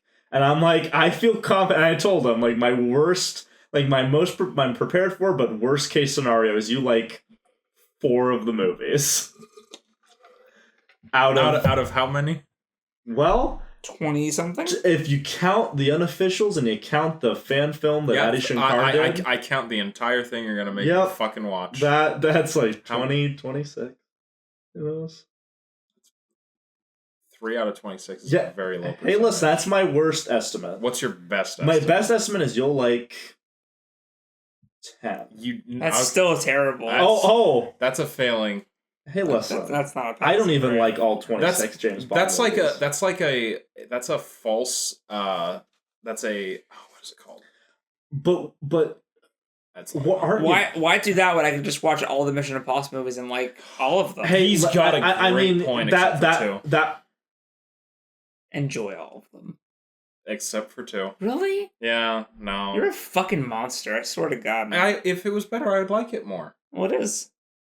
That's great logic. Well, it is. Oh shit! I have to immediately say yes, or I'm a liar. It's like what if Face Off wasn't as funny? Well, I don't know. Mission Impossible 2 is fucking hilarious. It's pretty funny. It's fucking hilarious. It's that same energy. It's so beautiful. I disagree. Some of the acting is just as hammy. Disagree. Sure. Come on, that bit when Tom Cruise ham is not the same. I didn't say Tom Cruise. As pick another name. Anthony Hopkins. That's not the same as the main villain. What's her face? Maeve from ew. No, fuck that. Yeah, she's completely campy in that movie. I mean, she is in that movie, you're right. Yeah, and is it as much fun as John Travolta or Nicolas Cage ham? In select moments. Yeah. In small moments. You're saying, like, okay, why is something... I mean, that's like saying, Face Off, like, the best bad film of all time. And it's like, okay, why isn't this just as good as the best one of all time? Yeah. Well, that's fair. If it's possible, why not do it? It's the same fucking director. Hey, listen, aren't you glad we watched through Hellraiser just to get Judgment? I mean, we could have stopped at 2 like Sal, but we did get Judgment out of it. Yeah. So percentage-wise, even though that was shit, at least you got Judgment. But James Bond is going to end on Revelations. I mean, what if we ended on Skyfall? We call it good. We'd be living a lie. Yeah, well, I mean, I'm not pushing you to do it anytime soon. Because they delayed No Time to Die. Mm. But also because Only because of the virus, not because people... Yeah, I swear it wasn't because it was bad. We swear we're not reshooting things. You didn't see Daniel Craig wandering around. God. Oh, shit. There was a lot of anger. Legend Neil was pretty good. Legend Neil was phenomenal. Need more love letters to classic video games and nerdy shit by talented creators. You know? I agree. See, I would love, if I had the time and the budget, I would do this for Halo. And really riff on, like, Alien and Predator and, like, Terminator and, like, a bunch of other stuff along with it. Well, I remember 2 or 3 years ago when there was a good solid month or 2 where you were hellbound on wanting to make a Squirrel Girl short film. Oh yeah, I was. I'm gonna do a fucking proof of concept. Yeah. I'm gonna do the best thing I could possibly do with Squirrel Girl because she's a cheap marketable hero. And then like Marvel then also discovered, hey, people like Squirrel Girl, and they just I'm sure it's terrible. What do you think? That's what they do. They look for everything popular and good and make it not that. make it not that. 4 years in 4 years they were able You to know create what? I the think first Star Wars we- movie to not make a profit. I think we need to talk about Avengers Endgame. Okay, this has been the Escape Pod. My name is Sal. That was Josiah. And that was Nathan. Why do you spoil everything? We have fun, don't we? And we'll just go watch Legend of Neil and let us know what your favorite current web series that are not made by YouTube originals, that are not like the big budget fucking like corporate shits. Yeah. And don't fucking give me Rooster Teeth shit. I don't care about it. Yeah. They fuck Vic You don't want to see Mignogna. Ruby? Oh, they did fuck Vic Mignogna. Yeah. Bet he would have had a big old role in that newest season, though. I was holding it in. You know. I'm still mad. I'm fucking furious. Oh my god, how dare this actor like be a Republican? Like, Jesus. It's funny how the lines are different for the other side. Isn't it? Isn't it weird? And isn't it weird how like you morally take a position and it's different for the other side? Yeah. Weird. It's almost like that's just as bad, Yeah. if not worse, Mm. because you cloak yourself in righteousness. It's almost like the court of public opinion is a terrible system to operate This on. is all leading up to the revival of Bioman that just stars Vic Mignogna. I would unabashedly love that. fuck! Wouldn't that be the best And thing? Bray Wyatt's there. There's Vic Mignogna v Bray Wyatt. Listen. You're sold. Listen, we've talked about this a lot, and we're in a very interesting timeline. We're so close to so many good things happening, and we just miss them. Please, for the love of God, give me Bible Man Requiem with Vic Mignogna. Bray Wyatt, that might be a little too much to ask from the universe. No, but he's ludicrous. Maybe He's ludicrous. I just want to live in that timeline. That sounds like a really good That deal. sounds good. I would, And the actor for Wizrobe's in it. yeah. I could But see he's that. playing the funny villain sidekick. Yeah, he's ludicrous. Yeah, he would be so great. That's the same energy. That's what it is. I found it. It is. Yeah, Bibleman Requiem with Vic Mignogna. Vic, if you hear this, fucking call us. Don't, like, Willie Ames is out of the picture. That Josh Carpenter, whatever his name is, he's gone. Like, you're the future. Let's do Logan. Let's do Logan with Bibleman. It's just Vic Mignogna. Yeah, just old man Vic Mignogna. It's like a 7-hour film. You can make a remix of the opening because you can sing. You're a talented bastard. I just want to say, Star Trek Continues. Great series that ended at the right time. Oh, yes! There we go! It all tied in! Yeah, you see? that- Right there.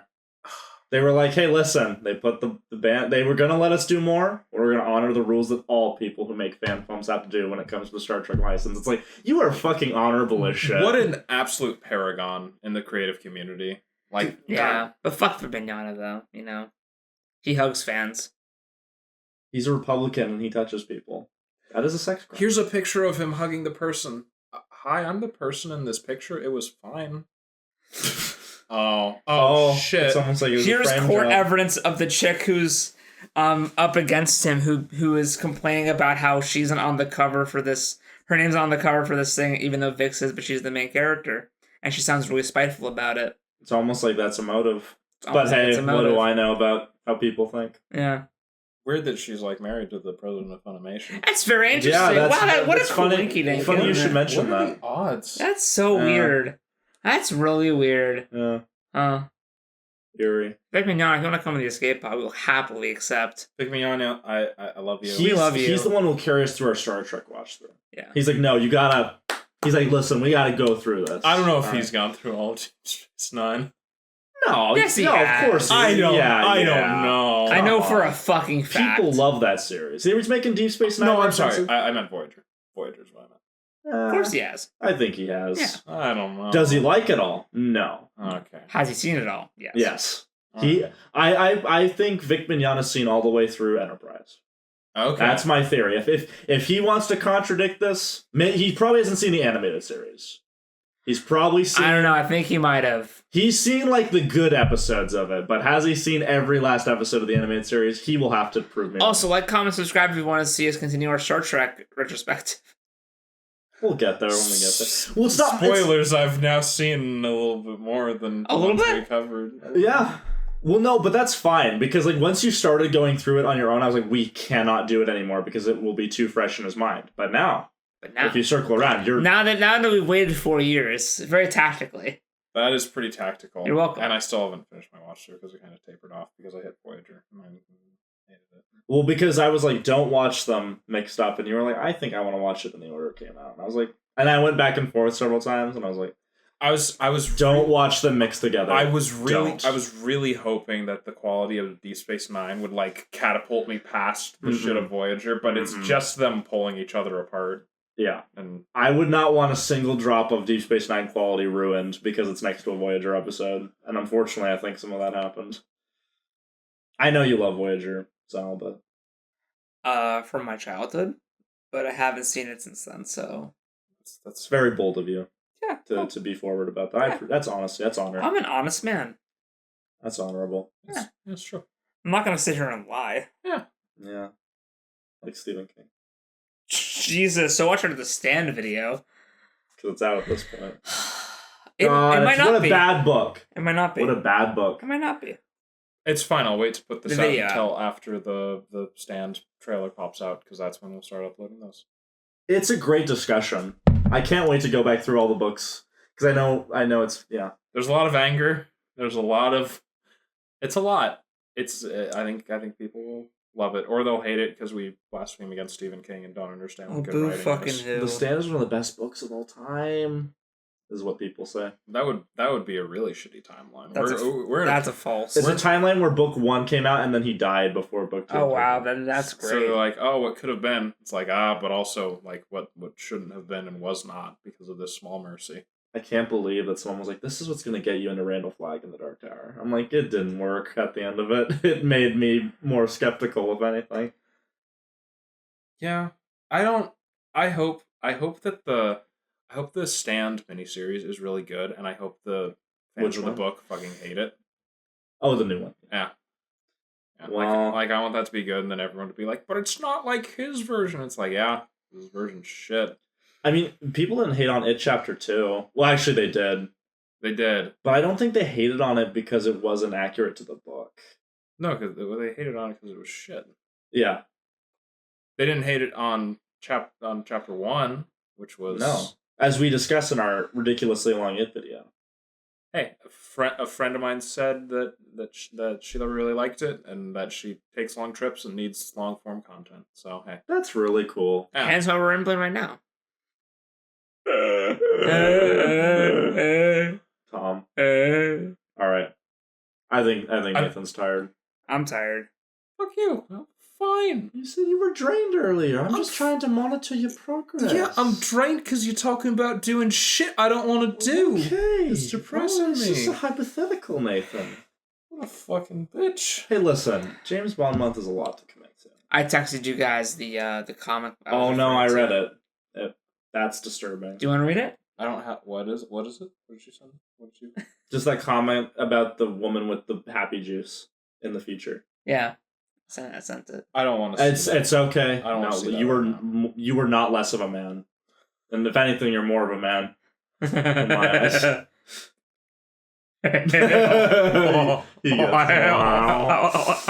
Oh man. Thank you. I'm trying to think of like a good series. Well, we're kind of going through Dragonheart. Going through Dragonheart. Yeah. Going through Scooby-Doo Mystery Incorporated, which is great. They say we, they mean them. Hey, listen, you haven't been on a watch through in a while. I haven't. That's true. Well, you have to pick one. It's because we've been doing these fucking read-throughs, and they're kind of... No, we haven't. They're a bigger time sink. Well, we haven't been doing these read-throughs. We've had more read-throughs than watch-throughs recently. Like, I edited. Well, shut the fuck up. I'm not counting edited. I'm not talking to you as an editor right now. I'm talking to you as a friend. Yeah, but Okay. The retrospectives on series that we've done, like Hellraiser and Highlander and what was I would love to be around for those. Well, we were going to do our Witcher video, then no one's gotten the balls to watch the last 2 episodes with me. I thought we finished. No, we did not. No, there was 2 episodes left. Oh. Yeah. Fuck. And I'm almost done with book 4. And you know the best thing? You remembered that and then you forgot because you didn't want to remember. And I I don't blame you. Well, hey, finish the books and maybe we'll watch the last. Oh, fuck you! Maybe we'll You ask so much. I am so past the plot of the books by now. I mean, I'm past the part of the show by now. Well, I don't control that. I didn't tell you to read the books. Yeah! So don't tell me to read them and then we'll... battery's running low. Well, you're the one going, no one wants to read it, so I will conditionally watch those episodes with you. You just gotta keep doing what you're doing. But only after I read, I'll join you. 3 more books? It's gonna be really good. I can't wait till you read the final book because I read the plot summary. It's something else. I was reading it, I'm like, this is a Dark Tower. But the last 2 books, their audiobooks are like 20 hours each. Well, time I grew up.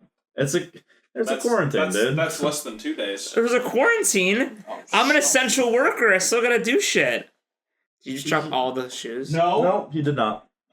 There was a big chunk missing. Well, that's just like, that's not even half. Those are my shoes too. That's funny. New shoes. How can it be a big chunk if it's all of them? Well, his name is Barry. At that point, it's not. Are you doing Nicolas Cage?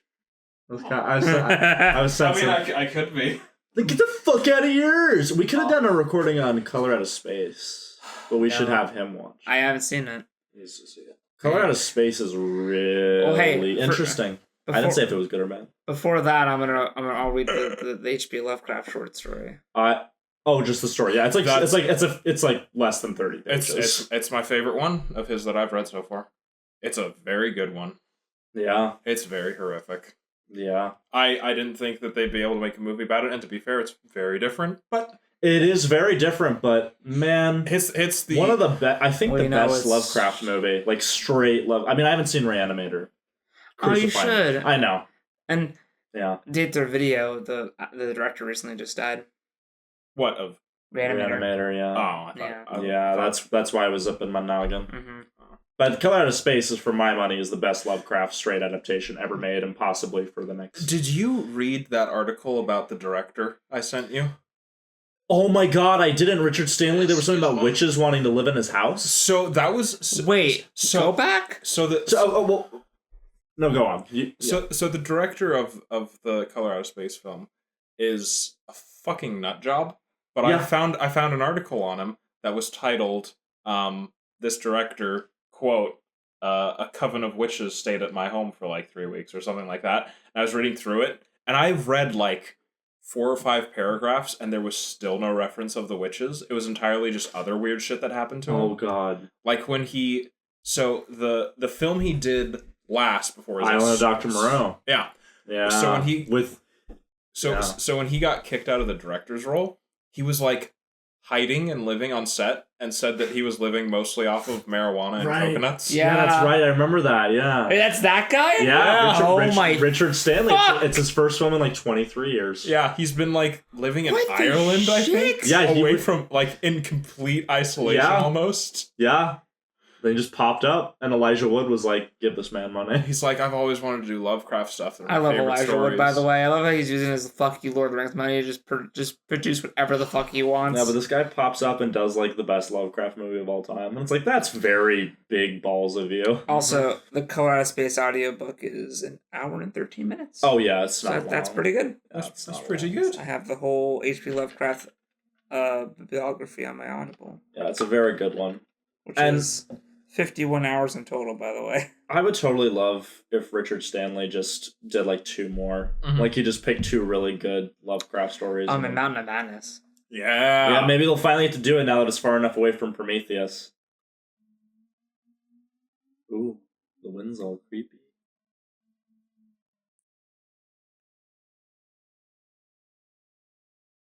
That's creepy. Yeah. That's really eerie. It's because you want to know why there's nobody out there. And we talk about Lovecraft.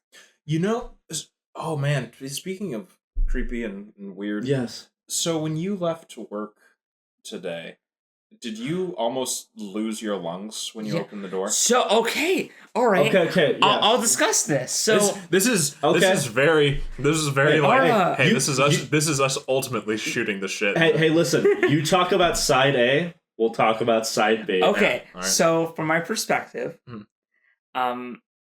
actually, okay, I don't know if I want you guys to talk first though, So I think I might have more info than you. Okay, well then it's better if we go first. Okay, so after you left, like almost immediately, we were kind of like, you left, and then I was like, is that weed? Is something burning? Like, yeah. I'm kind of like starting to cough, and then Joe got up, opened the door, and was like, and immediately closed, and he was like, yeah, there's like smoke billowing out of the place across from us. It's like, oh god. And then it started coming through the door. Yeah, so we were like literally choking. Like we're like it's like actual danger carbon monoxide voice, and we're like, oh god. Like I set up the fan and had it aimed straight at the door, just pushing it back, and then had the slider open, and and I was like, please, fresh air. God. But for like an hour and a half, we were like, like random. My throat has still been kind of dead throughout the rest of the day. Wow. Yeah. Okay, so for me, I opened the door and I was saying goodbye to you guys to go to work. Yeah. Because I still have to work through the quarantine because I'm an essential worker. Yeah. And I look, and the door's open from the apartment right across from us. And there's a guy standing in the doorway. And he has, like, jeans. Yeah. And belted jeans. Okay. But just, like, no shirt. I saw him. And he's just staring at me. Oh, God. And he's not coughing? No. Oh, Jesus. Christ, oh, terrible. And God. he's just looking at me. And I'm like trying to say goodbye to you guys, but I'm like a bit frazzled because he's not breaking like eye contact. And I'm like, what the fuck? Oh, God. And I just like, I close the door and I'm starting to leave, and he's still just standing there looking at me. And I kind of start coughing. And that smell followed me for like halfway up the apartment complex. Were they making meth in there? I don't know. It's something's creepy. But you saw the guy? Yes. So after like a couple minutes of hacking and coughing and having set everything up, I went out the front and was like gonna loop back and like look in, and the guy came out. And I was like, I feel weird just doing it with he walked out too, and I was just kind of like, why are you just in belted jeans and no shirt? Yeah. And not coughing your lungs out. And not coughing. Either his lungs are already fucked, or he's something more than man. That's some Cthulhu shit. I wouldn't be surprised if the door starts banging right now. No, it's just another of the wind. I think we're gonna hear some shit tonight. And, good. You know. That's fine. I know my dad used to get, it's behind you, just that's what it reminded me, but my dad used to get creeped out by the Heath Ledger Joker poster. I do. Yeah? Oh yeah, no, when it was in my room and it was up, it would like, it's the thing where the eyes follow you. Mm-hmm. Like at night, like it would just be like this white, and then you're like, that's funky. And it's just the amount of low quality too, like of his face. It's like the bright white skin, but the dark around the eyes, and it's just like at like 5 a.m, gonna go get some water from the fucking kitchen. It's a bit. I haven't thought about it, but now that I've mentioned it, now I feel like I'm gonna see it and go, fuck you. I love that it says "ha." Yeah. It's like hey. It's a good poster. Yeah. That's why it's stuck around. That reminds me. I remember like when I was young, and I basically had like the Zod training himself. Sal getting a little uncomfortable. I had like the Zod training himself in Man of Steel to like accept his senses, and that was me like getting used to moving around home when in the dark. Where it's like, it's not that creepy. I can't see shit, but it's my home. I know where everything is. Yeah. And just like letting go of that fear of the dark was so nice. That's beautiful. I've never lost that. For me, it'll be like weird like points where like for a day it'll be back, and then it'll just go away, and I'm like, oh, it's just normal. It takes very, very specific settings. It takes like a combination of like silence and then the centaur guys dancing are from Step Up 2.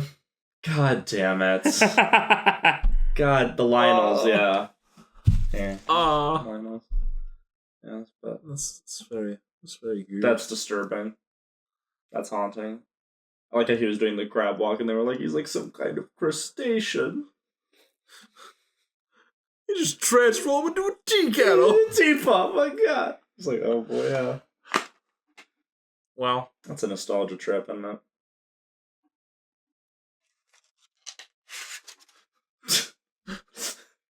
I need to make sure it's audible. For those of you that can't see us, Sal is flipping through his DVD copy of The Legend of Neil with like what I can only describe as like religious reverence. Yeah. Just like very awe. carefully pawing through it and going, what new message does the Lord have for me today? The Bible.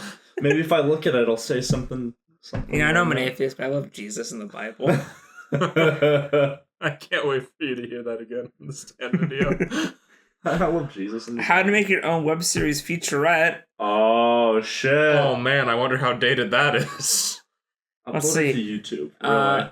Exclusive bonus features: 8-bit love music video, gag reels, photo galleries, behind the scenes clips, how to make your web series featurette, scripts, mini-sodes, Many cast and crew commentary and creator commentary, and more. Oh man, Remember back in the day when DVDs had special features on it? Fucking shut up. I am. man. That reminds me. I saw an article that was titled Okay. You never finished the Richard Stanley story about the witches. Oh no, that was it. It was okay. Yeah, a bunch of weird Weird shit. and he's a very strange man. Oh shit. Oh, you son of a bitch! If you made me lose this thought. I'm sorry. No, you were talking about Yeah, please help me. Were you calling the DVDs had extras, or was I interrupting your thought with that? What was it? Oh yeah, so I saw an article that was titled "Jim Carrey and James Marsden Crack Up in Sonic Gag Reel," and I'm like, oh boy, yeah. I click it, and it's just like a summary of one of the outtakes. And it's like, they were released on this website where you need a subscription. It's like, go fuck yourself. That's awful. Fucking die. But can't wait for Sonic 2. Can't wait for Sonic bloopers, because that's gonna be a fucking buy that line. Blu-ray. I hope it comes with, you can watch the film with either the old model or the new model. But I want it to be like Halo Anniversary, where I can switch back and forth. I want Whatever them. you want. I want them to release a like super collector's edition that comes with a bag of coins. I think that would be rings. really cool. Great. And I think the target audience is like that level of nerdiness that they'd be like, fuck yeah, I want that. Yeah. Need to have Need to have Grace give a lecture on Sonic. I think so. Just like how I was thinking of doing the Kingdom Hearts lecture. Oh, even though that's a ripoff. But now that 3's out, I can actually tell you the whole story. I mean, she kind of did that in our Sonic video. We just kept interrupting her. Oh no, but the Archie story. I'm gonna go. Grace, summarize the entire Archie run. What's important? She'll go, hey, listen, like this is when like the Genesis wave happens, and Robotnik actually became like the game version from the start, and it changed history, but it was the same. You guys have fun with that. I'll let you. Nathan, I'm record trying to that educate you and edit that. You're a Sonic fan now, and you can't deny. Yeah. I don't know if I'm 200 chapters of Archie comics Sonic. You have to read it. Maybe summarize for you. Yeah. I don't know if I'm that big of a fan or something. Give it another movie. Well, yeah, I'll watch the movie. I'm really happy that I called the Dwayne "The Rock" Johnson be Knuckles. Thank God that seems to be a serious consideration, because that'll be so good. It's almost as good as my solo predictions that never made the air. Where were those? Where were those predictions? Rogue One? We did a video that never came out. If you want to see it, let us know. Yeah. Where you and me pitched our solo movie. And it was like weirdly accurate. It was. It was like how Red Letter Media did the Rise of Skywalker predictions and were like right for like half of them. Yeah. But I talked about how I want the main bad guy to be someone that like Han kind of like sees as a mentor figure. And then I said it should be, I don't know, Woody Harrelson. And then it turned out to be true. Yeah, really good. And then I said, did I say that that's where he get his gun from too? You did? Yeah. Yeah, you said something like that's where he gets his gun from and meets Chewie. And or everything. learns how to shoot, at least. Yeah, it was something like that. And I think you said something like he taught... I don't know, this might be misremembering, but you might have been on the whole he teaches him to shoot thing. I don't know if that's... Yeah, I think you were just off on having a better idea of having him be the Imperial officer that trained him during that, and then relentlessly hunting him. Well, because I was dead set on the Imperial officer, and I was like, we can mix them. Yeah. Yeah. But yeah, I was so on it. It was a good... Yeah. I'm so on it. It was a close thing. And then that was in our drought. We didn't upload anything. And got a lot. It was. And by the time we were thinking about editing it, the casting came out. Because we wanted to do a positive solo video. Yeah. Because there was no positive solo content. Yeah. And there basically isn't still. No. Nobody likes this movie. Even like even like Mahler and Eve, like, oh yeah, Solo's not very good. I'm like, that's the best of the Disney movies. I'm like, you guys like... You like Rogue One for some reason? Yeah. I don't know why. Everyone likes Rogue One, and I think it's because...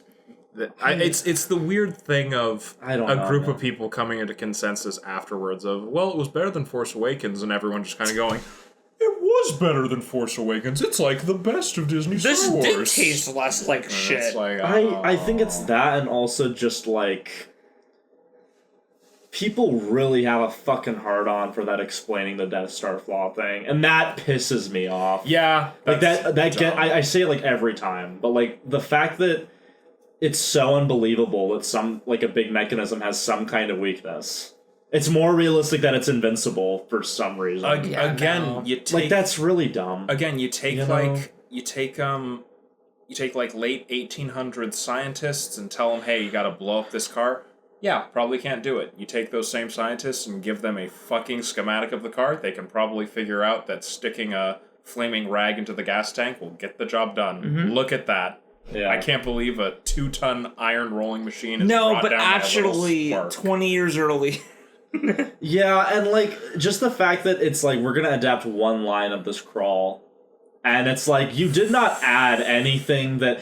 In fact, like again, I watched the movie. I know people feel differently about this, but in A New Hope, I never got the feeling Darth Vader like fucking impaled the guy who was standing next to the guy who had the plans, and he was literally chasing. Like, no, I assumed that like he got word, and then he just detained their ship. Yeah, nothing in it indicated that they just escaped his ship. Yeah, no. Yeah, like that's so bizarre. I mean, for one thing, the ship that Leia's on is called a blockade runner. So I assumed that they got away from someone else, and someone transmitted the plans to their ship, did not physically carry it on while running from Darth Vader. Because he even says, I know the idea is that they transmitted it from the surface.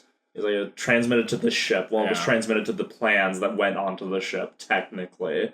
And it's like, I always assumed, like, they just got transmitted straight to the ship. Have you noticed that Disney Star Wars really likes making communication overly complicated? It's very weird. Well, probably because inside Disney it is. Yeah, because inside Disney... oh, yeah, and then they have to go through this channel that's going to limit it and make it, like keep part of the information because they don't support all of it. Yes. This is how everyone communicates. It's and then remember how Palpatine psychically communicates to that officer, but then he doesn't psychically communicate to he psychically communicates to Kylo, but he doesn't do that with the officer. He calls him on a hologram. Why? Why not just? Well, is this Rise of Skywalker? Yeah. Okay. Yeah, there's a bit where I haven't seen it. Did you call it Rise of Skywalker? Yeah. Kylo. He's a Skywalker. Oh, I didn't know that was... Yeah, there's a scene where he psychically communicates with Kylo while Kylo's staring at a bulkhead. Okay. And he called him... We know this. He has been every voice inside his head, so he can psychically communicate across the galaxy. And then he just sends a hologram to this one guy. I don't watch Star Wars fan films. I mean, I know. My point is... Why does communication have to be complicated? Why? Because then there'd be no story. Yeah. I suppose that's why they don't just hyperdrive. That's why I Legend of Neil, like the visions make sense. And... Legend of Neil is a better adaptation of Legend of Zelda than Rise of Skywalker is to Star Wars. And it's an official film. Legend of Neil is a better Star Wars adaptation than the... It actually Honestly, is? It really is. No, like... Yeah. I would say so. They have lightsabers. I'm just saying. They do, for that one bit. Huh? That one bit. Why would you have Obi-Wan when you can have Obi-2? Fuck you. Hey, but then at the very end, that comes back and is like really tragic. And that's why it's a good fucking show. Did I kill your mentor? Oh, I meant to ask this. I don't know if I completely skipped over this. So old man dies. Yes. What happened to old man? He's alive. There's no final pay. There's no. Listen, I guess not. Listen. I'm not complaining. I mean, because Old Man even came back as a Spectre and was like, no, it's effectively the same thing. It's like, well, the tragedy is not lost, but it is weakened. Yeah, it's a comedy. It's the joke. It's the joke. They had to pay that off, I guess. Yeah. But Old Man is still alive. I always thought that Old Man. See, you also interpret it as there is only one old man. Yeah. Because when there is the two of them, it's clearly the other one is clearly some other guy. Yeah. Well, that's the thing, is the same thing happens in there's other shows that have that. Where like, it's my brother, and then they always do that thing where they dick around if it's the same guy. And sometimes they're way more ambiguous than necessary, and it's like, I truly don't know. Yeah. And then other times they're like very clear on one or the other. Well, no, and also, old man has Tourette's, and old man does not. I mean, you can clearly. He's an asshole. He's an asshole, He would fake though. that. I don't know. No, it's fan speculation. It's like the Zelda timeline, you know. Pussy fart. Is that that's my Tourette's? That's oh, thank you. Great. I have Tourette's. Yeah, no, I got it. That's a great lesson. Yeah. What a good thing. I'm clearly the better chemist. Shit, fuck. I feel like I feel like Neil is like all three of our collective humors, just like how just dumb we are. Just like no, I get it. Believe me, I know. Like, yeah, pretty much. Just, you know, like, fuck, man. I'm done with this, man. God. Whatever you have to say to hit it. I love that the tagline of the DVD case is "The path of the hero is never easy. Hopefully, the princess is." That's so good. That's fucking brilliant. I laughed. That was good. I was there for that. Which time Fuck were you you. think I was talking about? Because I mean, right. You assumed. You know what they say. You assume makes an ass out of yourself.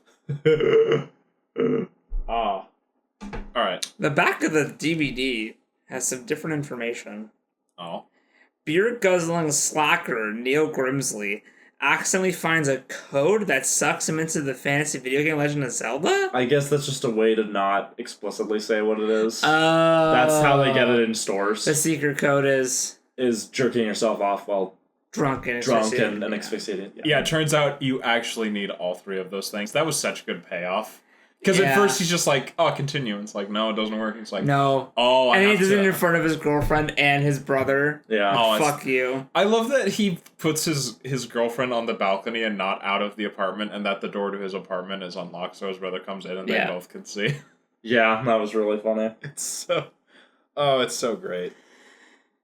Harry Potter. I wanted to go through Harry Potter. Oh, Jesus. Fuck me. Hey, listen. God, I'm sorry. We were trying to I just want to wrap get up, to man. this. It's done.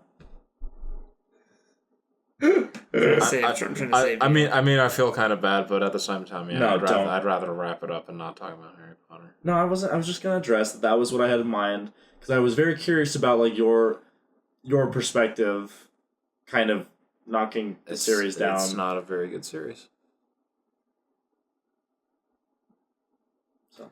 So, I would argue, but it would take us another 7 hours. No, we'll get to it once the So Fantastic Beasts saga is done. I'm not going to argue with you yet, because it would take too long. That's fine. It would just take too long. That's okay. yeah. I respect your opinion, Thank you. and I love you. I love you too. Yeah. That's all I can say. That's all I got. See, isn't this simpler? You found something out about yourself. That's great. Oh, Nathan, have you ever thought about the thing that I hate that everyone loves? Did you think of it yet? Oh, yeah, that's where we gotta end it right now. No, why do you do this to me? No, there's a thing. I swear, it's something like Joe and I were talking about it.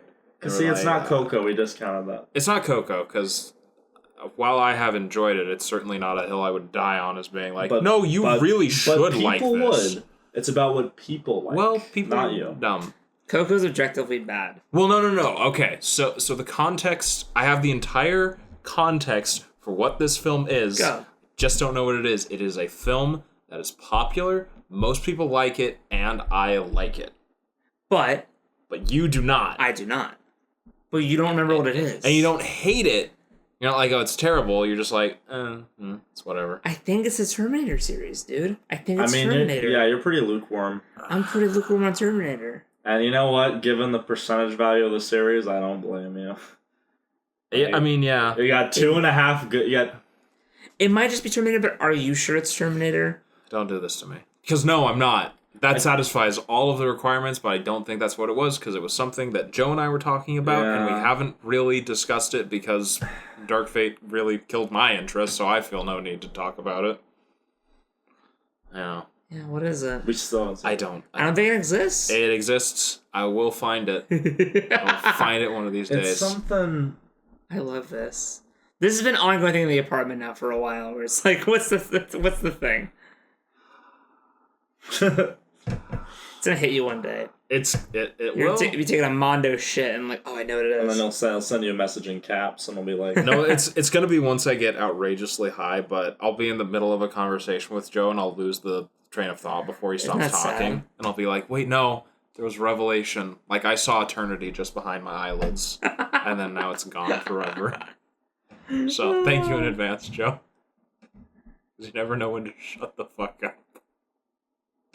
Speaking of that, this has been the Escape Pod.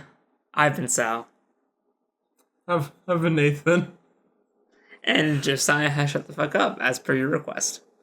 That's big of him. That's pretty damn decent. Yeah, good for him. Down to it. Yeah. Wow, he's really going for it.